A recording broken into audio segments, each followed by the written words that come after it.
வணக்கம். Extra TV வழங்கும் பங்கு சந்தை 5 மணி செய்திகளுக்கு உங்களை வரவேற்கிறேன். ஒவ்வொரு நாளும் பங்கு சந்தையில் நம்ம குறிப்பாக நிஃப்டியினுடைய நிலவரத்தை நம்ம டெக்னிக்கலாக ஆராயிறோம். இன்னைக்கு பொறுத்த வரைக்கும் ஃபெட் ரிசர்வனுடைய முடிவு என்பது சந்தையினுடைய பெரிய பாதிப்பை ஏற்படுத்த எதிர்பார்த்து கொண்டிருக்கிறார்கள்.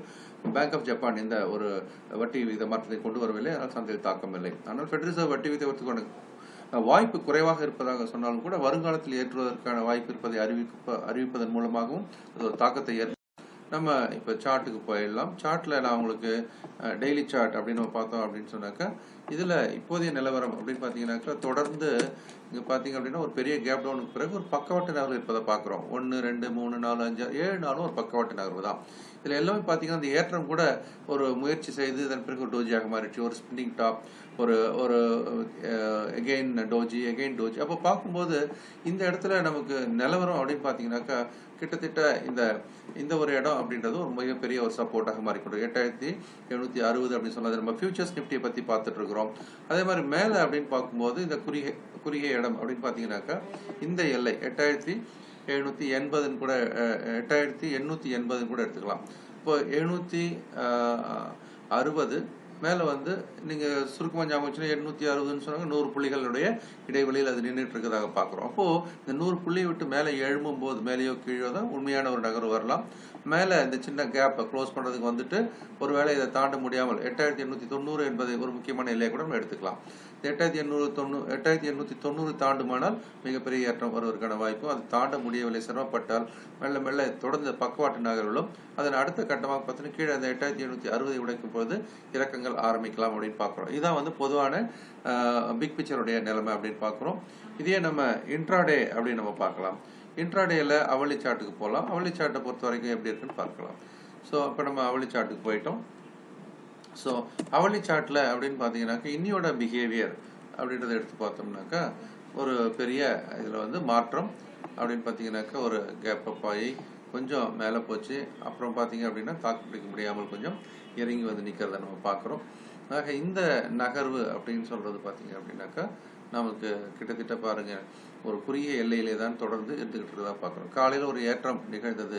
இப்போ என்எஸ்சியோட வெப்சைட்டில் உங்களுக்கு ஸ்பாட்டை கூட நான் காட்டும் போதும் எப்படி இருக்குன்னு பார்க்கலாம். நீங்கள் அதுக்குரிய காலையில் ஒரு நல்ல ஒரு ஏற்றம் நிகழ்வதற்கான ஒரு முயற்சி நடந்ததை பார்க்குறோம்.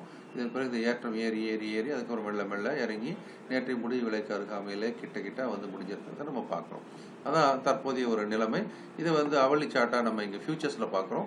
அப்படி பார்க்கும்போது ஏறக்குறைய இந்த நெருக்கமான இலைகள் கிடையாது இது இருந்துகிட்டு நம்ம பார்க்குறோம். அப்போ இன்னமும் பார்த்தீங்கன்னா 8760 மேலே பார்த்தீங்க அப்படின்னு சொல்லும்போது 8880 தொடரும். இதான் இந்த எல்லைகளாக தற்போது இருந்து கொண்டிருக்கு.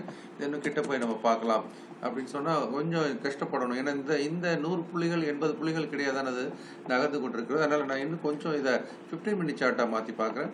15 மினிட் சார்ட் நமக்கு எந்த மாதிரியான ஒரு வாய்ப்புகள் அடையாளம் காட்டுது பார்க்கலாம்.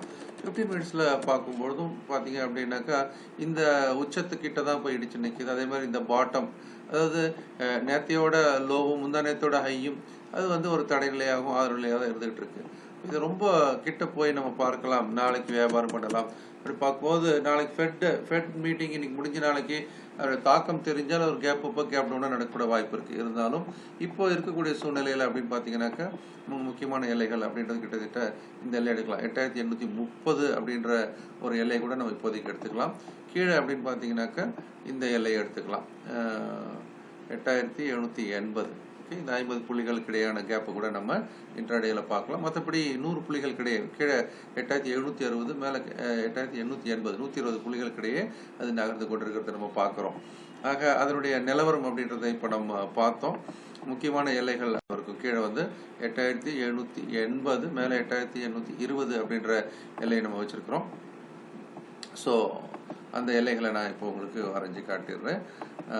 கீழே பார்த்தீங்க அப்படின்னு சொன்னீங்கன்னாக்கா 8000 அடுத்த எல்லை போட்டுடலாம். 8780 அப்படின்ற எல்லையும் மேலே அப்படின்னு பார்க்கும்போது இப்போதைக்கு 8830 அப்படின்ற ஒரு எல்லையும் இப்போதைக்கு கிட்ட இருக்கு இல்லையா. இதை தாண்டி ஒட்டுமொத்தமாக மேலே பார்க்கும்போது முக்கியமான எல்லையை நான் என்ன சொன்னீங்க, இது 8880 கூட முக்கியமான எல்லையாகும். கீழே அப்படின்னு நம்ம பார்க்கும்பொழுது முக்கியமான எல்லையாக 8860 760 8760 அப்படின்ற எல்லையும் சொன்னேன். இதுதான் ப்ராட் டிகிரி ஆஃப் மூவ். இப்போதைக்கு இந்த 2 எல்லைகள் நம்ம பயன்படுத்தலாம் அப்படின்னு பார்க்கலாம்.